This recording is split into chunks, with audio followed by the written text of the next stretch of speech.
Muy, pero muy buenas tardes. Sean todas y todos muy bienvenidos a una nueva edición de Ahora sí Villa Alemana, el semanario. Y bueno, nuevamente tenemos grandes invitados. Nos encontramos con Enrique Norero, que es, me corrige si me equivoco, ingeniero civil electrónico y además es magíster en Relaciones Internacionales y una muy dilatada carrera profesional y académica. Y por otro lado tenemos también a Esteban Vergara, quien es historiador de la Católica Valparaíso. Además de eso, es magíster en Historia y magíster en Relaciones Internacionales de la misma casa de estudio. Les doy una muy cordial bienvenida y muchísimas gracias por participar en el programa, en este caso, primera vez, Enrique. Gracias, Gerard. Buenas tardes. Los saludo también a mi tocayo, Esteban Enrique. Un gusto compartir con ustedes esta actividad. Bueno, como ustedes saben, cada semana... Adelante, Esteban, perdón. No, sí, cortito, se estaba saludando nomás. Bueno, te agradezco muchísimo que hayas venido nuevamente al programa. Hoy, bueno, como cada semana comentaremos un poquito de la actualidad local, pero vamos a iniciar, bueno, como hemos hecho ya varias semanas seguidas, y también en nuestra historia. Bueno, le comento a Enrique y recuerdo a nuestros auditores que a propósito del tema del coronavirus, hablamos con personas de Nueva Zelanda, Suecia, España, Colombia, y se me olvida algún país por ahí, y algunos de ellos muy interesantes, bueno, todos ellos con una historia muy interesante, algunos chilenos, otros no. El caso de Colombia, un local, los otros son chilenos que llevan más de 30, incluso 40 años en otros lugares viviendo, y bueno, todos con historias muy particulares. Y bueno, eso nos permitió entender un poco los procesos. Lo de Suecia, por supuesto, nos llama mucho la atención porque es un país que ha tenido tan mal desempeño enfrentando el coronavirus y un país desarrollado, etcétera. Y hemos tenido también encuentros en que también estaba invitado Esteban, estaba invitado Juan Pablo Glasinovich, y hace una semana estuve en un programa que es un parte hijo o primo de en que estuve ahí con Ariel Markovich conversando y entrevistando a Héctor Hernández, Héctor Laclave Hernández, quien vive en República Dominicana, es cubano y es un activista.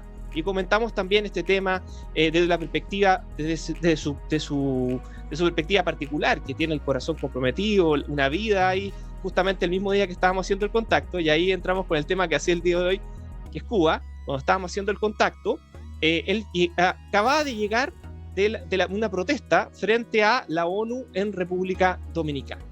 Bueno, por supuesto que hay que conocer las raíces y aquí estamos con dos apasionados por la historia, así que les dejo abierta la palabra y veamos qué es lo que ha pasado en esta larga historia en que, corríjanme si no están de acuerdo, pongamos matices ahí, en que en realidad Cuba, quizás todos nuestros países han estado atravesados por una democracia débiles o ausencia de democracia en nuestra historia, en algunos casos más o menos. Quizás Chile es uno de los países con más tradición democrática considerando periodos difíciles, pero el caso cubano es especial en este sentido, por su ausencia de democracia, quizás siempre. Bueno, y de esa perspectiva, quisiera darle primero la palabra a Enrique para que nos diga qué es lo que opina de esto, cómo lo instala en la perspectiva histórica, quizás viendo desde los inicios de esta joven república que comenzó, digamos, a finales del siglo XIX, su independencia. Adelante, Enrique. Gracias, Gerard. Sí, me voy a tomar unos minutos para poner el contexto, ¿no es cierto?, histórico del tema, y con la llegada de Colón, ¿no es cierto? Ya en el primer viaje de Colón, él recorre las costas del norte de Cuba. Ahí habitaban los Watanaíbes y los Siboney, que eran indígenas, ¿no es cierto?, relativamente pacíficos, a diferencia, por ejemplo, de los aztecas, de los mayas, y queda encantado, ¿no es cierto?, con el clima, con el paisaje, y ahí parten 400 años de dominación española. Dentro del contexto de la colonización española hay una situación muy especial, y es que Cuba es el último país en lograr su independencia, ¿ya? Nosotros sabemos, ¿no es cierto?, nuestra independencia es 1810, 1818. Perú está celebrando su independencia en estos días, ¿no es cierto?, 200 años, pero Cuba la logra tardíamente y con un gran apoyo del tío Sam, ¿no es cierto?, que ya a finales de la segunda mitad del siglo, o mejor dicho, durante toda la segunda mitad del siglo XIX, Estados Unidos tiene grandes intereses económicos y Cuba funciona desde el punto de vista económico ligada a Estados Unidos y políticamente ligada a España.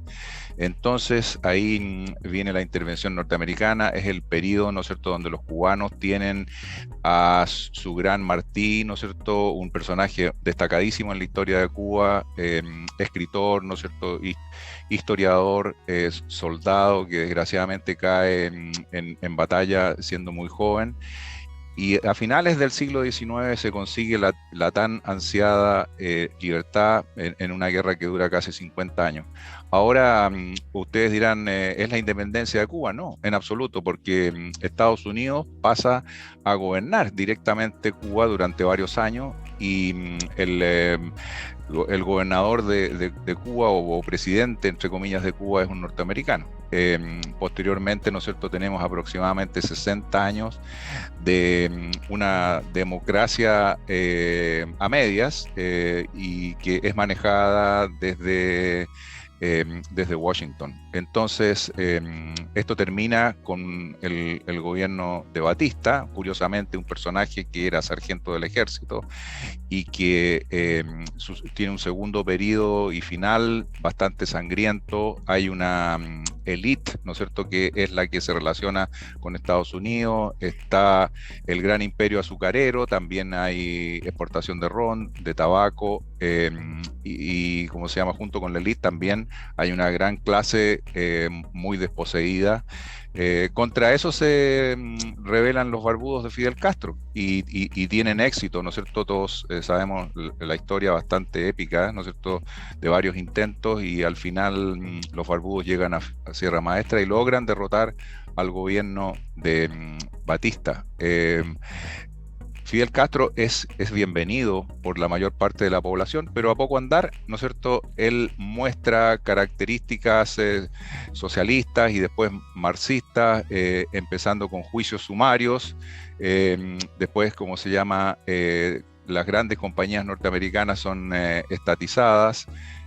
Fidel Castro, ¿no es cierto?, tiene un grupo, ¿no es cierto?, donde está su hermano, sus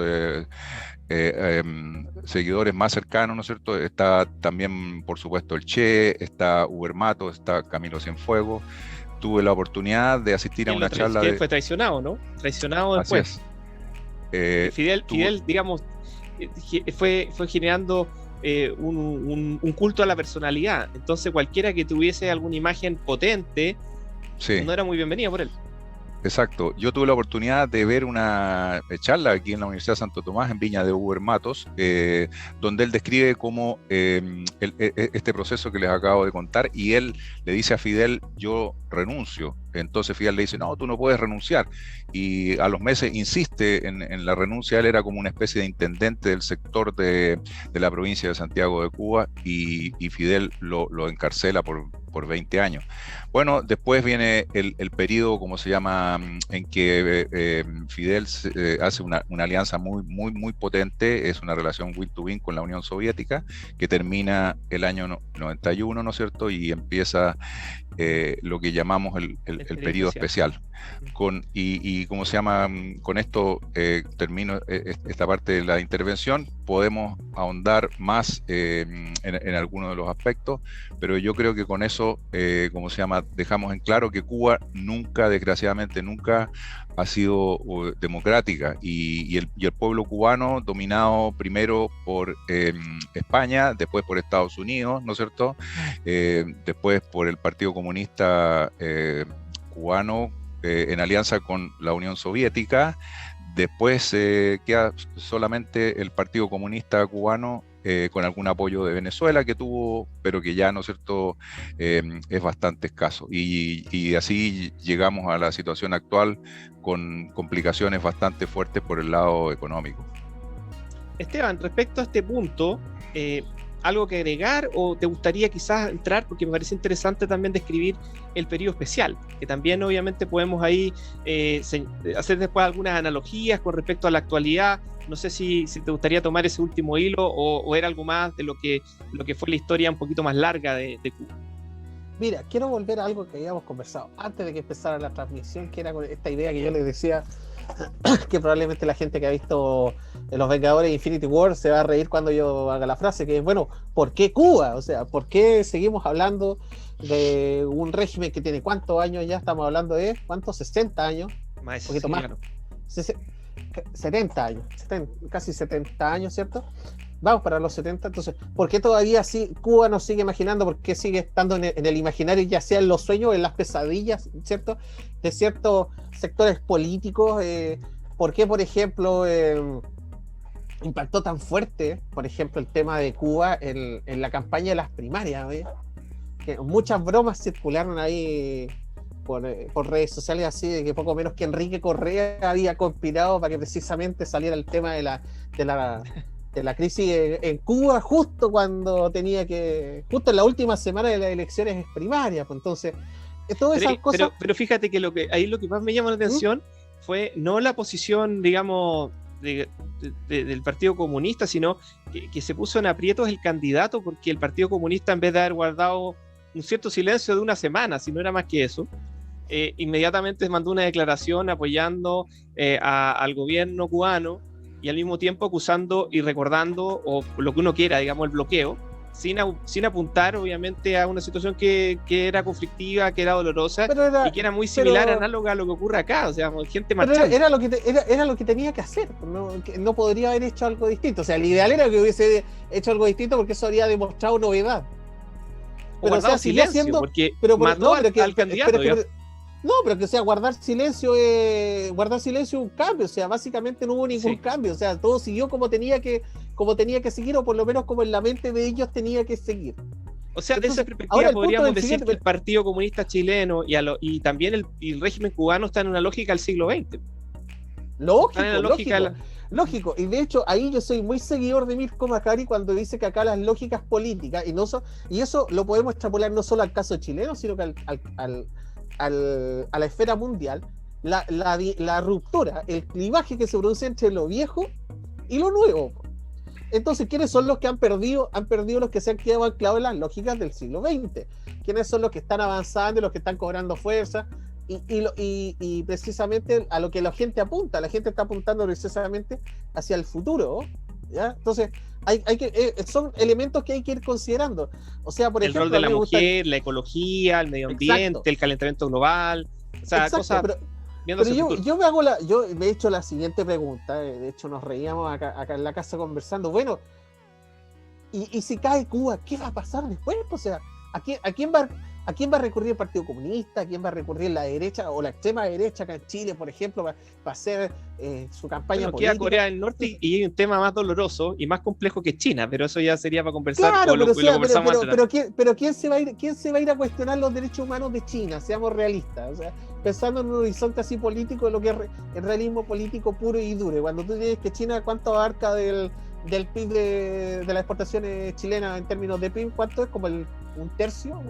Y también de las importaciones. Claro, o sea.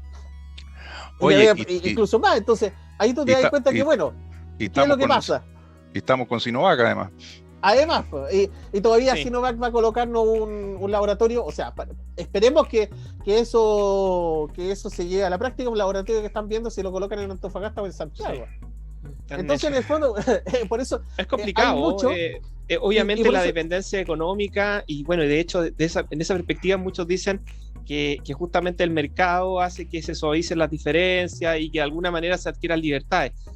Bueno, la verdad que en China no ha sido así. No lo veo tanto del mercado, yo lo veo, esta es una cuestión netamente de realismo político, ¿eh? O sea, Y por eso es que básicamente nadie habla de los derechos humanos para el caso de China. A lo más alguien se acuerda de Tiananmen, así como a lo lejos. Entonces, aquí apunto yo, y que son las cosas que a mí siempre me gusta ver. De persecución religiosa, centros de adoctrinamiento y no, lavado de pues cerebro. Está.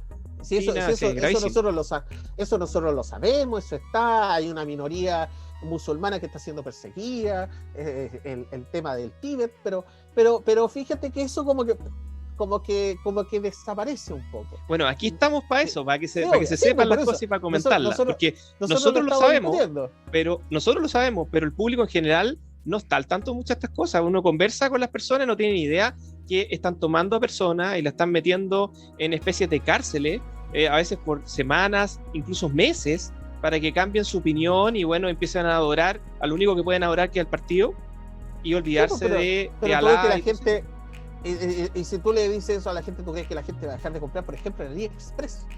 Entonces, eso es lo complicado de este tipo de discusiones. Es súper complicado porque trae a ver, bueno, está el tema de los valores y cómo tú construyes. De hecho, eso es como algo a mí que me gusta mucho ver, el tema de, bueno, cómo se construye el imaginario colectivo, cómo se construye una idea política. Y ahí aparece, por ejemplo, el tema de Cuba. Entonces, ahí está la realidad por un lado, ¿cierto? Los datos duros, lo que ha ocurrido, los procesos.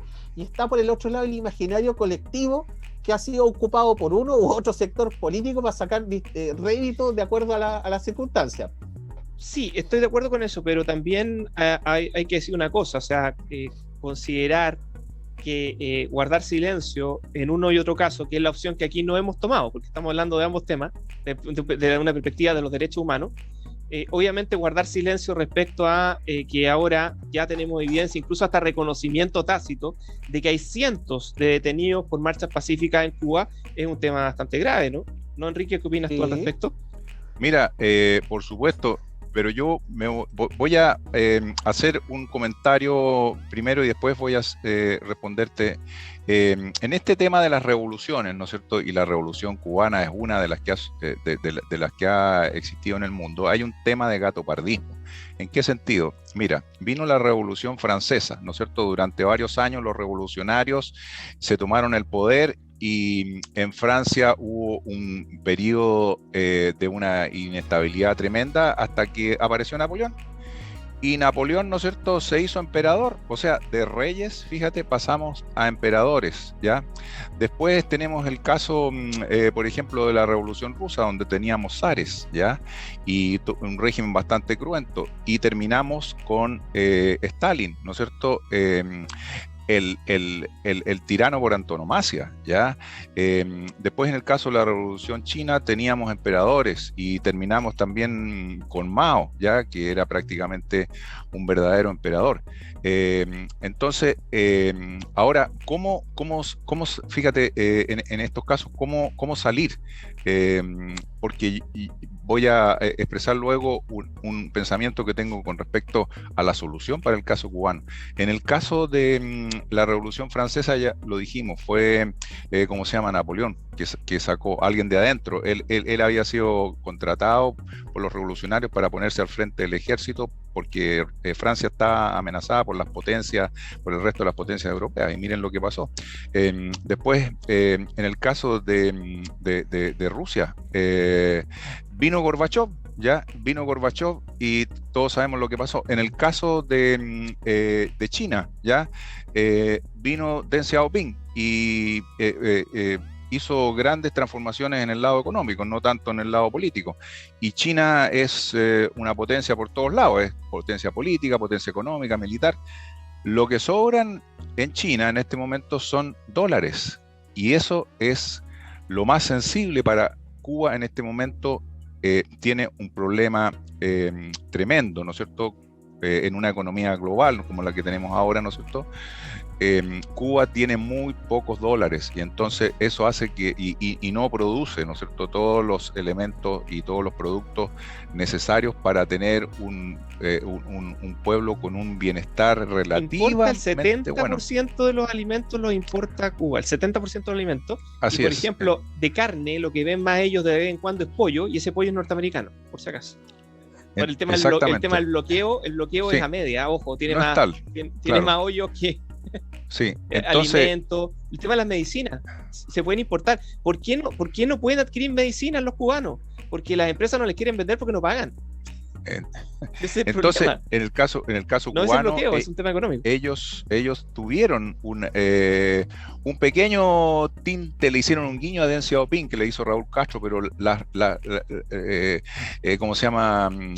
Fueron unas reformas muy, pero muy tibias y parecía que la cosa iba a mejorar con el gobierno, ¿cómo se llama? Cuando vino la famosa visita de Barack, pero la cosa, ¿no es cierto?, se enfrió. Lo que pasa es que Cuba, me tengo la impresión de que se quedaron en los huevos. ¿Por qué? ¿Por qué motivo? ¿Cuál es el fundamental? Por Venezuela. Empezó a llegar plata. Entonces, el apurar la reforma y apurar las reformas económicas que eran indispensables en algún momento, ya no fue tan necesario porque podían vender servicios a Venezuela y Venezuela los pagaba muy bien, porque hay temas, digamos, de soporte médico, incluso se dice también de temas de inteligencia militar, etcétera, una serie de colaboraciones que eran pagadas. Entonces, de esa manera, el régimen no tenía ninguna necesidad de acelerar reformas de tipo económica que en un momento eran indispensables, porque luego del periodo especial lo único que querían era empezar a abrirse y en un momento determinado hicieron esta reforma. Acuerda del puerto de Mariel, que hicieron una tremenda infraestructura que está muerta, y claro, lo único que fue una coima más, digamos, un proceso más lleno de corrupción, un tremendo elefante que no se ocupa, precisamente porque, bueno, era para pagar favores, porque la situación en Cuba es tan delicada, porque, bueno, es sabido que, por ejemplo, Fidel Castro y su familia, bueno, ahora los descendientes son personas que tienen cientos de millones de dólares en su patrimonio, y eso obviamente habla de corrupción, porque obviamente si Fidel era un funcionario y estaba dedicado al gobierno, no se podía ser millonario en condiciones normales. Es como pensar que un militar se haga millonario. Tiene que haber una actividad por el costado, ¿no es cierto? ¿Y cuál es la actividad por el costado cuando el comercio está bloqueado? Entonces, eso da para pensar con respecto a cómo también la estructura está corrupta. Y eso además, entonces, ¿cómo abrirse al mercado si los pocos espacios donde hay algo de mercado, algo que se parece a eso, está cooptado por un grupo que es cercano al poder? Bueno, como estamos viendo la cosa, podríamos definirla casi como una tormenta perfecta en el caso cubano. Uno de los ingresos que le va quedando, fíjate lo que tú mencionabas con respecto a la parte sanitaria, es la exportación de servicios médicos. Cuba exporta servicios médicos a muchas partes del mundo y le retiene el sueldo a los médicos y les entrega una pequeña parte. El azúcar, ¿no es cierto?, el oro blanco ya no es un producto como de boom, como fue hace un siglo atrás. El tema del tabaco, el tema del ron, hay muchos otros países que también lo están produciendo en Centroamérica. Entonces, Cuba tiene un problema de divisas, Cuba tiene un problema con la crisis sanitaria, Cuba tiene un problema político, ¿no es cierto? Yo pienso, y por eso hice la mención a las revoluciones anteriores, que una de las posibles salidas, ¿no es cierto?, es que alguien de alto nivel, que no va a ser un tema fácil, ¿no es cierto?, quizás no en los próximos años, de alto nivel dentro de la cúpula cubana, se convierta en una suerte de Gorbachov. No, es difícil otro tipo de salida, pienso yo. Oye, quiero colgarme un poco lo que dijo Enrique, porque acá hay que pensar lo siguiente, o sea, cuando hablamos de Cuba, tenemos que pensar, Díaz-Canel no tiene el liderazgo carismático que podía tener Fidel y que por herencia le llegó a Raúl. Este es un personaje gris ahí de la burocracia.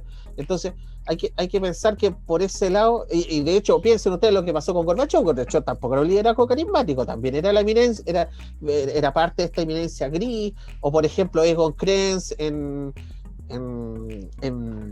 la RDA, ya que fueron personajes que no tenían ningún tinte carismático, pero por las circunstancias llegaron al poder y les tocó conducir estos procesos de reforma. No estoy diciendo que vaya a pasar esto acá para el caso cubano, o sea, oye, Cuba, ¿hace cuánto tiempo que la gente está diciendo que el régimen va a caer, que va a caer, y al final estas cosas se van dilatando?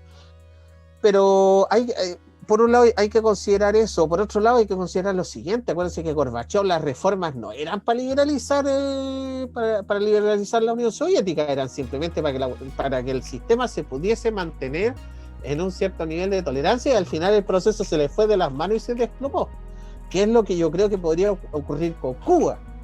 Y ahí de nuevo vuelvo a lo siguiente, o sea, pensemos en un mediano plazo, en un largo plazo, que Cuba se desploma. ¿Qué es lo que va a pasar con el imaginario detrás de las grandes ideas políticas del siglo XX que todavía siguen medio morir saltando ahora en el siglo XXI? ¿Qué va a pasar? O sea, ¿a quién le vamos a echar la culpa? O para dónde vamos a mirar. Entonces son cosas que están ahí y que van a seguir dando vueltas por una buena cantidad de años, independiente de que se propicien o no reformas en Cuba, independiente de los intereses creados que hayan todavía en Estados Unidos y Rusia ahí, que están todavía ahí con el tira y afloja. Vamos a ver, pues, vamos a ver. Sí. Para hasta China tiene vela en ese entierro, digamos. Sí, pues todos tienen varios. Y los que no tienen las velas directas, les sirve igual para la política interna. Aquí nosotros tenemos el mejor caso para el caso de nuestro país. Enrique, claro, ¿te iba a decir algo? Como dice Esteban, Cuba es un caso de análisis, ¿no es cierto? Al igual que Corea del Norte, son resabios de la Guerra Fría y representan el ala marxista. Pero Cuba ya, ¿no es cierto?, no es un actor, si ustedes piensan desde el punto de vista geopolítico, ¿no es cierto?, Cuba ya no es la Cuba de la década del 60, cuando instalan, ¿no es cierto?, los soviéticos instalan sus misiles ahí al lado de Florida, o cuando a fines de la década del 60 viene el Che Guevara, que hace una especie de bravata, ¿no es cierto?, pero en la década del 70 ya Cuba manda ejércitos, ¿no es cierto?, a África, ¿ya? Sí, Angola. Y estamos, Angola, ¿no es cierto?, a Mozambique, al Cuerno de África, y es un país chico, ¿no es cierto?, jugando ahí entre medio de las grandes ligas. Entonces, hoy en día yo insisto en mi idea de que esto tiene que venir de adentro, porque para los grandes países, ¿no es cierto?, para China, para Estados Unidos, para la Unión Europea, Cuba es un tema medio romántico, ¿no es cierto? Eso mismo apuntaba yo también, romántico y nostálgico. Claro, fuera de quizás los más fuertes en el discurso anticubano, quizás son los emigrantes que salieron de Cuba después que Castro llegó al poder y que están ahí en Estados Unidos y tienen algún grado, ¿no es cierto?, de poder dentro del Partido Demócrata, ¿ya? Pero no es como para llegar a, creo yo, la situación de ninguna manera para, por ejemplo, pensar en un nuevo Bahía Cochino, una cosa así. Eso es impensado, porque para Estados Unidos Cuba no representa un mayor problema. Creo que no es mayor tema fuera del tema romántico o del tema ideológico, ¿no es cierto? No es una mayor preocupación. Es un tema que sale en cada 4 años cuando tienen elecciones, o de repente elecciones de medio término. Para eso sale. Y ojo, no hay que demorecer, porque los votantes cubanos, ¿cuántos son? Como 2 o 3 millones de votos que están aportando. No es mucho. Sí, pero piensa tú, pero Gerard, pero es un tema porque el estado de Florida es precisamente por eso, porque el estado de Florida es un estado movible, es un estado que puede ir a republicano o a demócrata. Entonces, claro, se juegan del todo por el todo, y se dice que el que gana Florida gana la elección, aunque no es real, porque ya ha ocurrido que no ha sido así. Pero tradicionalmente se ha pensado. Entonces, claro, ahí se ponen duros con Cuba y todo eso. Pero lo que sí es cierto. Piensa tú, por ejemplo, la sobrerepresentación, porque hay no voy a decir sobrerepresentación, pero sí está sobredimensionada la representación cubana, por ejemplo, con la de otras minorías en Estados Unidos, como por ejemplo los mexicanos.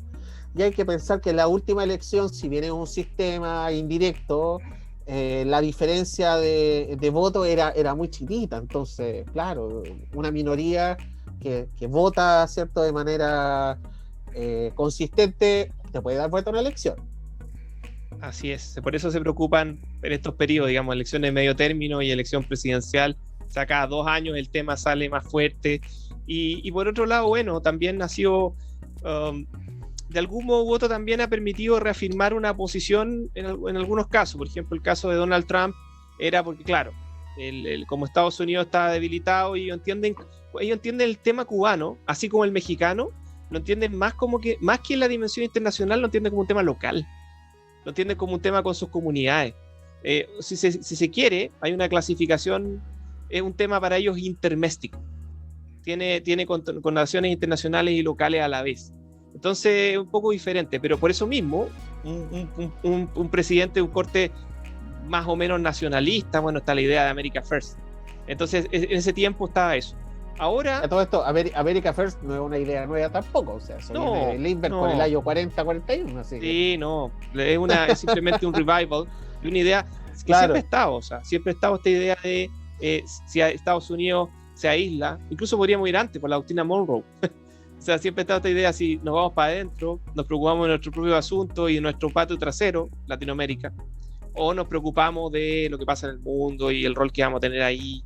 Y también eso ocurrió a principios del siglo XIX, siglo XX, con el Big Stick y también la idea de Roosevelt, de Theodore Roosevelt, respecto a lo que iba a ocurrir en nuestro continente. Entonces nos dedicamos a esto, nos dedicamos al mundo. Ahora Biden, seguramente Cuba es un problema, esto que haya ocurrido es más un problema, porque él está preocupado de cómo va a enfrentar la guerra comercial y cómo va a atacar de una manera distinta, darle un giro a esto, justamente vistiéndolo con lo que comentamos al principio, no sé si estábamos ya en el programa, lo que comentábamos respecto al tema de los derechos humanos en China. Entonces él va a tomar esa parte, y ya lo ha hecho, y ha empezado a atacar, no muy firme, pero sí ya ha empezado con eso, y seguramente también ciertas inconsistencias que tienen que ver, por ejemplo, el respetar las reglas que China dice asumir, por ejemplo, la Organización Mundial del Comercio. O sea, yo creo que Biden va a mirar, no va a mirar los temas más locales o más cercanos, sino que va a mirar más los problemas globales y sobre todo la lucha hegemónica que tiene y que es difícil ganar por el crecimiento que tiene China, demográfico, económico, etcétera. Es difícil de ganar, pero por lo menos aguantar mejor el chaparrón con respecto al crecimiento chino. Bueno, estimados, antes de terminar el programa, quisiera obviamente cederle a cada uno la palabra para una idea de cierre, digamos esta parte, porque después comenzamos con la parte local del programa. Sí, ¿sí? Dale, Enrique. Destacar que a través de la historia ha habido una conexión especial, creo yo, entre Cuba y Chile, y donde más fuerte se manifestó, ¿no es cierto?, fue en el gobierno de Salvador Allende, ¿no es cierto?, donde creo que todos sabemos cómo fue esa conexión. Fidel Castro vino de visita el año 71 y estuvo casi un mes acá, y como se llama nuestro canciller Ampuero, ¿no es cierto?, vivió varios años en Cuba y escribió un libro que les recomiendo, ¿no es cierto?, Mis años verde olivo. Entonces, también, ¿no es cierto?, se dice que habrían acá en el gobierno de Allende centenas o miles, yo nunca he leído algo así en concreto de asesores cubanos. La semana pasada, cuando se produjo este asunto en Cuba, o antepasada, protestantes cubanos fueron ahí al consulado en la Avenida Los Leones y se habrían instalado también contraprotestantes a favor del gobierno cubano. Después por ahí leí que serían militantes del partido de la Juventud Comunista. No sé si eso será, ¿cómo se llama?, una noticia creíble, pero quiero destacar, ¿no es cierto?, que entre Chile y Cuba siempre ha habido alguna conexión de interés, obviamente más bien político, y ojalá que Cuba resuelva la temática o la problemática que hemos planteado de la mejor forma para el pueblo cubano, que como ya quedó claro, ¿no es cierto?, lleva 400 años en que el pueblo cubano la ha pasado mal. O sea, no ha tenido ni siquiera algún periodo de algunos años que podríamos decir los cubanos han vivido bien, han vivido tranquilos, han vivido en paz, el bienestar económico los ha abrazado. Ojalá que ese tema se resuelva de la mejor forma para el pueblo cubano. Esteban. Gracias. Ya, varias cosas como cortitas. Por ejemplo, me estaba acordando de la visita con Enrique, habló de la visita de Fidel Castro a Cuba, o sea, perdón, de Fidel Castro a Chile. Cuando Luis Corbalán dice que la visita de Fidel Castro era como los pescados, los 3 días ya estaba pasado. Y se quedó un mes, así que eso por un lado. Por otro lado, el tema de las transformaciones políticas ya de largo plazo, o sea, nunca se producen de adentro, es muy raro, tiene que ser un liderazgo así como tipo un déspota ilustrado que decide hacer las grandes reformas, si no, o es una revolución o es un agente externo, ¿ya? Entonces, es como complicado. Vamos a ver qué es lo que va a pasar, vamos a ver si esto sigue, si al final esta cuestión se acaba, o si se produce un desfonde, que puede ser también en términos políticos, que se produzca un desfonde. Claro, por eso. O sea, que hay un desfonde, ya el desfonde es el tema económico, es una sola de las patas de la mesa, pero entonces, si tienes un desplome económico con ausencia de legitimidad política, el cambio se va a producir igual. Pues piensa porque, lo que ojo, pasó que la Revolución Francesa no se produjo solamente porque tuvieron unos malos gobernantes, sino porque el pueblo estaba muriéndose de hambre.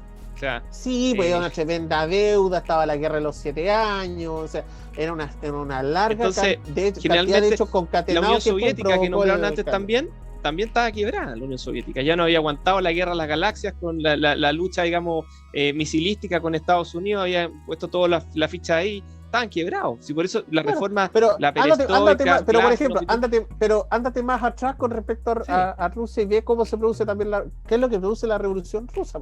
Es lo mismo. Entonces, hay un tema, en la base económica hay un tema ahí, bien potente.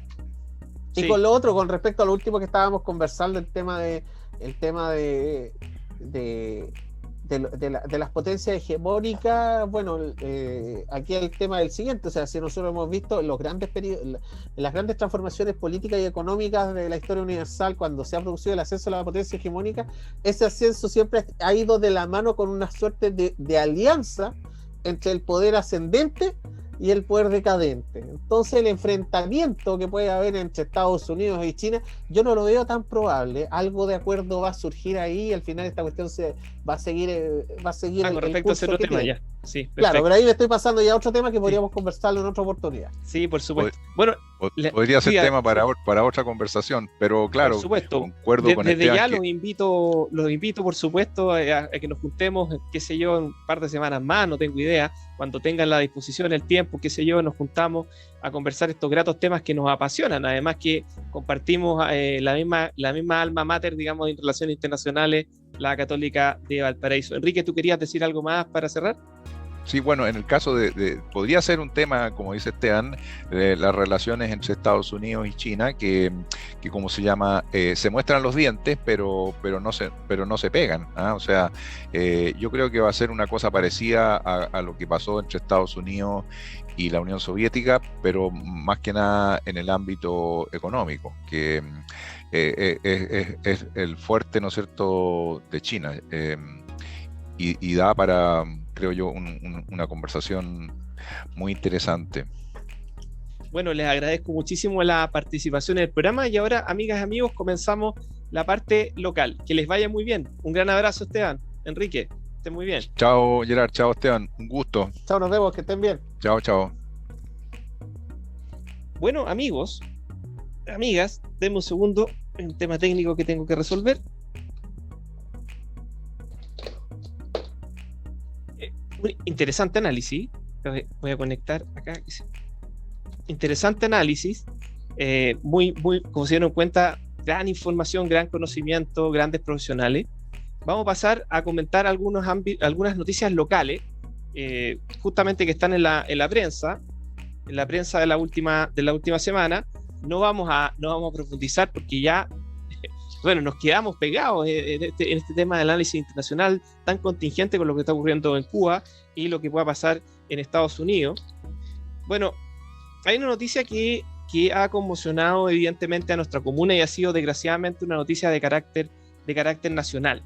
que no porque tenga connotación nacional en el sentido de que vaya a afectar a otras comunas de la región o del país, sino porque ha sido emblemático respecto a los conflictos de interés y los problemas de instalación en los municipios. No es el único municipio que ha salido a la palestra, han habido otras situaciones complejas, algunas que se arrastran del pasado, como lo que pasó en la municipalidad de Viña del Mar, y con la destitución, con la inhabilitación por 5 años que conlleva la destitución de la concejala por Viña del Mar, Virginia Reginato, que otrora fue alcaldesa. Pero bueno, aquí estamos ahora sí alemana, entonces vamos a profundizar en justamente lo que ocurrió con la alcaldesa recién electa, y recién ya asumida, ya ¿cuánto? Un par de semanas. Pareja alcaldesa renunció a su cargo como jefe de comunicaciones tras polémica en Consejo Municipal. Es una forma de interpretar obviamente ese titular que trae el diario acá. Uno podría interpretar de otra manera, o sea, el consejo se dio cuenta de que habían contratado a una persona que es la pareja, entonces realizó su actividad de fiscalización, porque evidentemente uno podría decir, no está dentro de las inhabilidades, no es legalmente que no se pueda contratar a la pareja, pero hay un tema, la Contraloría es consistente en que ninguna persona puede tomar decisiones en un ámbito en que no tenga la debida imparcialidad. Entonces él no podría haber tomado ninguna decisión, no podría haber actuado en su cargo de comunicaciones cuando estuviese en relación con la alcaldesa, y eso es imposible en el municipio, ¿no es cierto? Bueno, veamos un poco lo que se señala acá, viendo las diferentes posturas que están expresadas acá en el diario. Una particular polémica generó esta semana luego de que la concejala Edith Alvear, del Partido Comunista, en la última sesión del Consejo Municipal, mencionara sus aprehensiones por el hecho de que la actual pareja de la alcaldesa Javiera Toledo, el sociólogo Alexis Sanzana, se desempeñara como jefe de comunicaciones de la Casa de Alicia. Esta noticia, además, fue explicada en las redes sociales por el ex candidato alcalde Cristian Luna, independiente con cupo en comunes. Eso quiero aclarar, básicamente era el candidato del Frente Amplio, que a veces uno ubica los partidos, era el candidato del Frente Amplio, el señor Luna, quien ganó a un señor de apellido Yunes en una primaria que se realizó. El Frente Amplio realizó una primaria.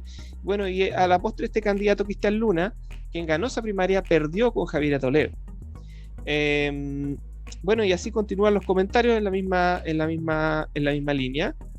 El sueldo era un sueldo de 1.600.000 pesos brutos. En la primera instancia, Javiera Toledo prácticamente justificó el cargo de su pareja.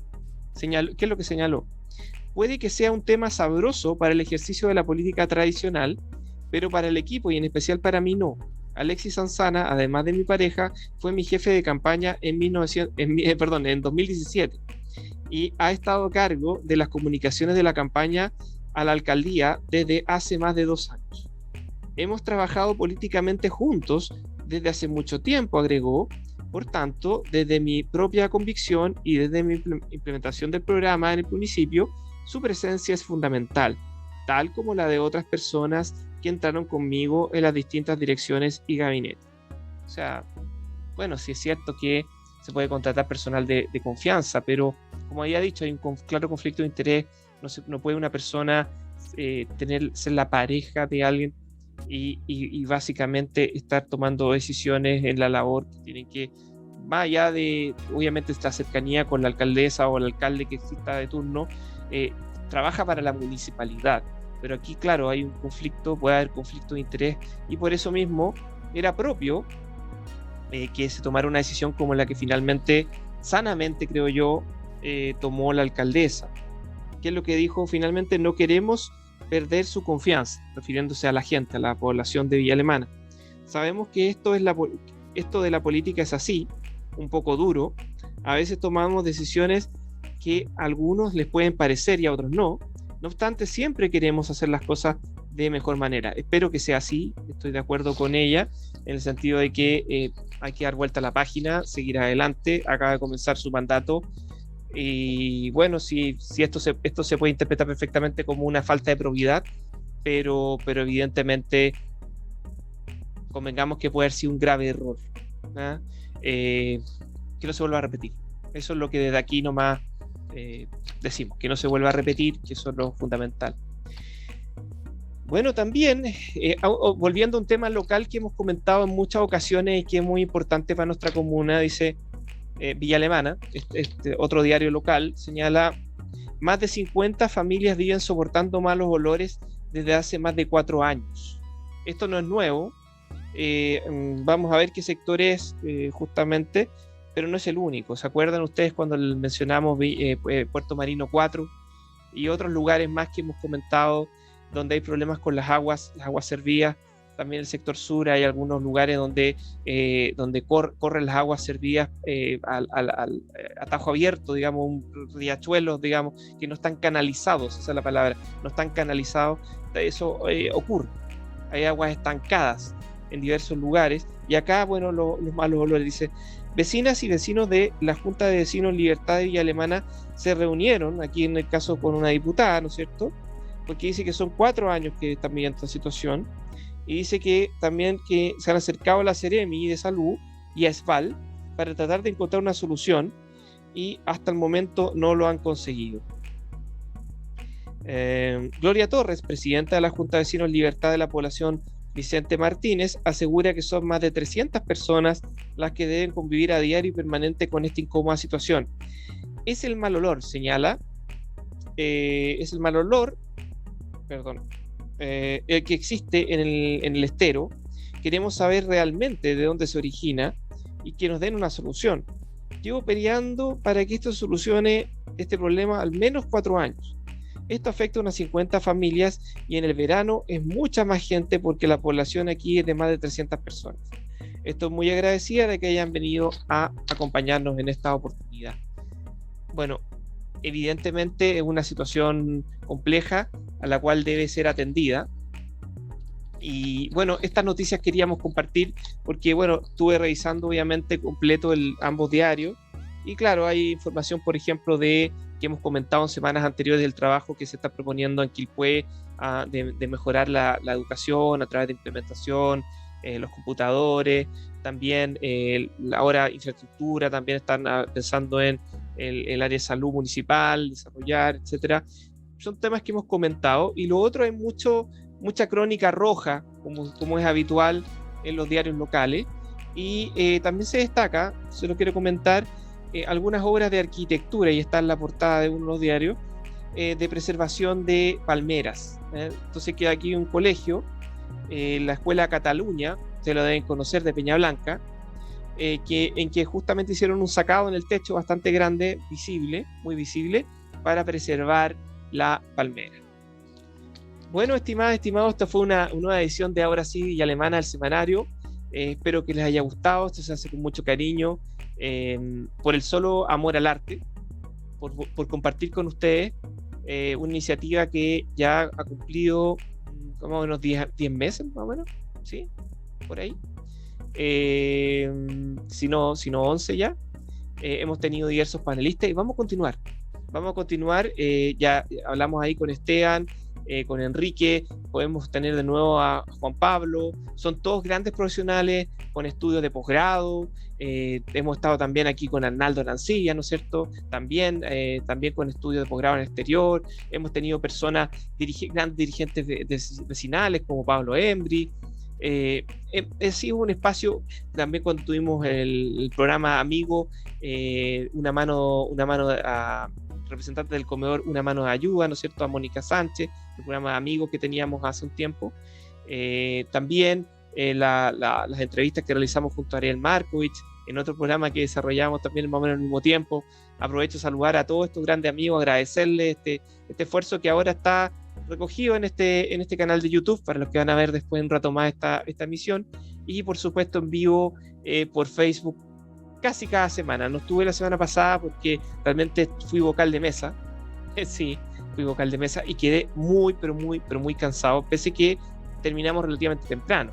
O sea, eso demuestra que si me vuelven a llamar a final de año, cuando son varias elecciones, diputado, core y presidente de la República, eso sí que va a ser duro, va a tener que paciencia. Bueno, le agradezco mucho el dedicar este tiempo a ver este programa, y por supuesto están cordialmente invitados e invitadas para una próxima edición el domingo que viene. Un gran abrazo, que estén muy bien.